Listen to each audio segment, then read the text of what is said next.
દિલ્હીમાં કારમાં થયેલ વિસ્ફોટના બનાવ અનુસંધાને ગુજરાત રાજ્યના ડીજીપી સાહેબશ્રીના આપેલા હાઈ એલર્ટના અનુસંધાને ગાંધીનગર રેન્જ ડીઆઈજી સાહેબ તથા અરવલ્લી જિલ્લા પોલીસ વડા શ્રી મનોહરસિંહ જાડેજા સાહેબના સૂચના અને માર્ગદર્શન મુજબ આજ રોજ અરવલ્લી જિલ્લામાં આવેલ રાજસ્થાન અને ગુજરાતને જોડતી સરહદ ઉપરની ચેકપોસ્ટો ઉપર રૂટીન વાહન ચેકિંગ કરતાં વધારાનું સરપ્રાઇઝ વાહન ચેકિંગ હાથ ધરવામાં આવેલું છે, જે અનુસંધાને કુલ જુદી જુદી 6 ચેકપોસ્ટો ઉપર આશરે 100થી વધારે પોલીસ જવાનો અને 15થી વધારે પોલીસ અધિકારીઓ દ્વારા સરપ્રાઇઝ વાહન ચેકિંગ હાથ ધરવામાં આવેલું છે. તેમજ ગઈકાલે મોડાસા શહેરમાં પણ આપેલા હાઈ એલર્ટના આધારે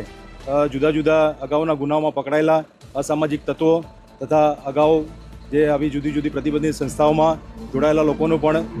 સરપ્રાઇઝ ચેકિંગ કરવામાં આવેલું હતું. એમની પૂછપરછ હાથ ધરવામાં આવેલી અને એમની પ્રવૃત્તિ ઉપર પણ અરવલ્લી પોલીસ દ્વારા વોચ રાખવામાં આવેલ છે.